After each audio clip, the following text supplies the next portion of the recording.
سمع الله لمن حمده ربنا ولك الحمد الله أكبر الله أكبر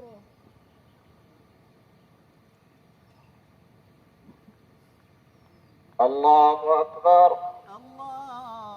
مل کر بولے سب سے آخری نبی محمد مجتبی آمنہ کا لاڈلا آمنہ کا لاڈلا سب سے آخری محمد مصطفیٰ سب سے آخری نبی محمد حسن و جمال مصطفیٰ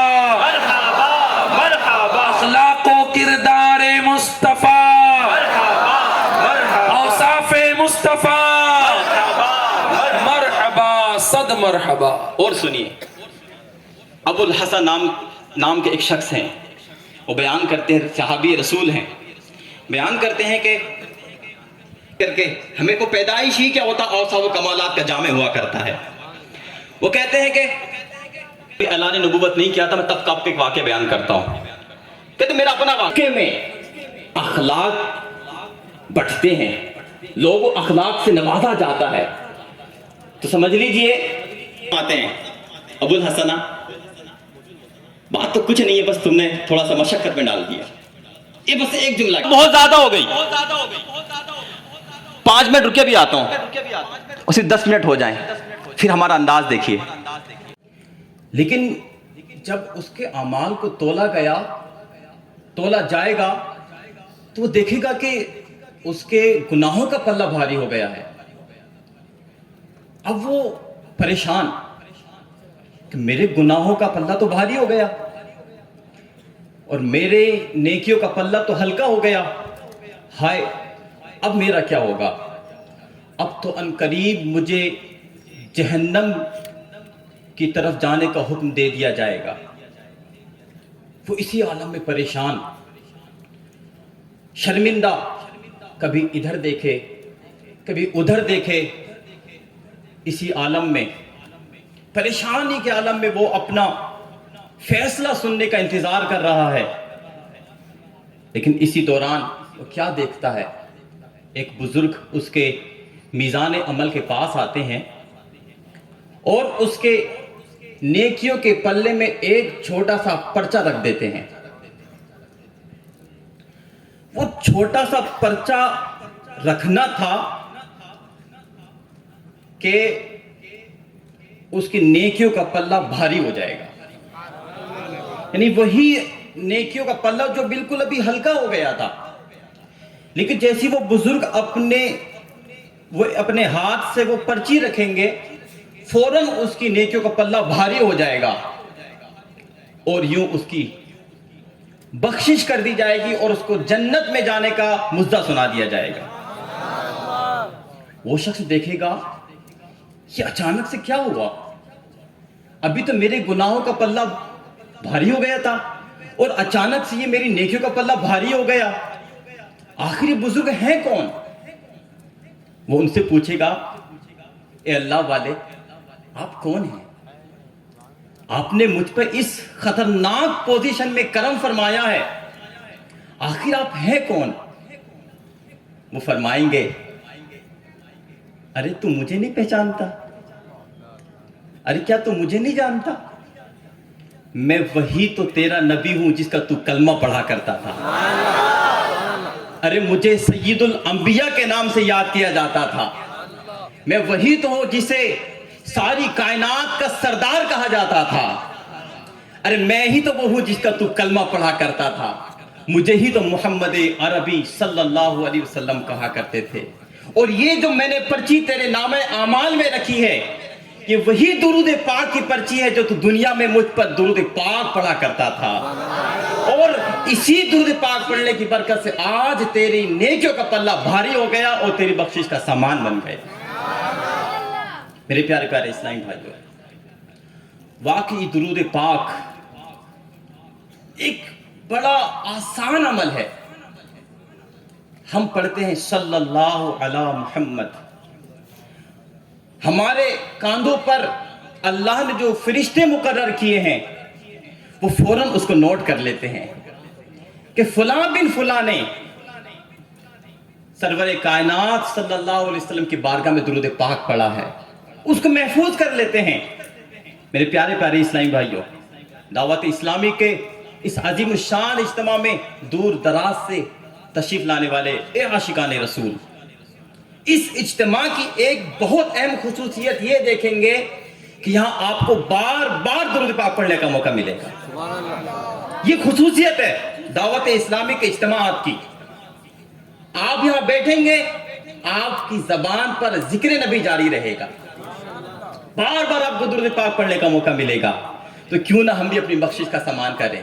اور کیا علامہ حسن نے کہا ہے، بڑا پیارا شعر، نارمل حالات ہو لیکن اگر مصیبت کے معاملے ہوں اس وقت ان کو یاد کیا جائے تو پھر تو ان کے کرم کی بات نہ پوچھو۔ مصیبت میں جب لیا ہوگا تمہارا نام، مصیبت میں جب لیا ہوگا ہمارا بگڑا ہوا کام بن گیا ہوگا۔ اور قیامت کے دن عزیز بچے کو ماں جس طرح تلاش کرے،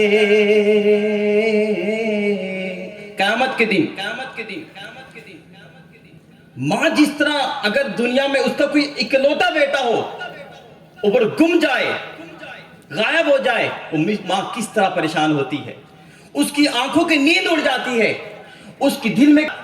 اللہ حسن بیان کرتے ہیں، عزیز بچے کو ماں جس طرح تلاش کرے،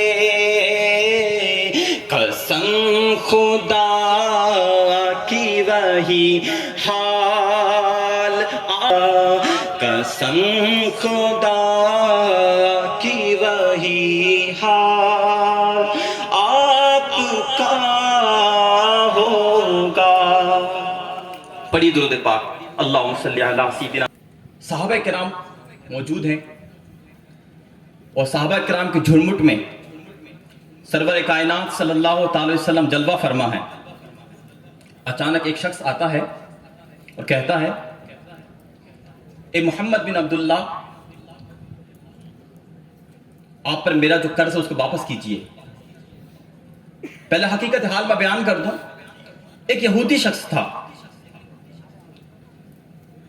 اس پر اس کا نبی کریم صلی اللہ علیہ وسلم پر کچھ قرض تھا، لیکن ابھی جو قرض کی جو ٹائمنگ تھی اس میں 2 دن باقی تھے، لیکن پتہ نہیں اس کو کیا ہوا تھا، وہ ٹائم سے پہلے ہی آ کر کے باغ رسالت میں حاضر ہوتا ہے اور مطالبہ کرنا شروع کر دیتا ہے کہ محمد بن عبداللہ، وہ اپنے انداز میں بات کر رہا تھا، یہ ہوگا کوئی ان کے ساتھ جس قدر جہالت سے پیش آئے گا، جس قدر بیوقوفی کے ساتھ پیش آئے گا، جس قدر عجیب و غریب انداز کے ساتھ پیش آئے گا، مگر ان کی بردباری بڑھتی چلی جائے گی، ان کی مسکراہٹ بڑھتی چلی جائے گی، اور یوں یہ مسکراہٹ کے ساتھ ہی اس کی باتوں کا جواب دیں گے۔ آج سے پہلے میں نے تمام نشانیوں کو ملاحظہ کر لیا تھا، صرف ایک نشانی باقی تھی، لیکن آج میں نے اپنی جہالت کا اظہار کر کے، اپنی حماقت کا اظہار کر کے رسول اکرم صلی اللہ علیہ وسلم کی اس سب سے بڑی نشانی کو، یعنی کہ حلم اور بردباری کو میں نے ملاحظہ کر لیا ہے۔ اور اے عمر، گواہ ہو جاؤ، میں ابھی کلمہ پڑھتا ہوں اور اس آنکھ نبی و کلمہ پڑھ کے مسلمان ہوتا ہوں۔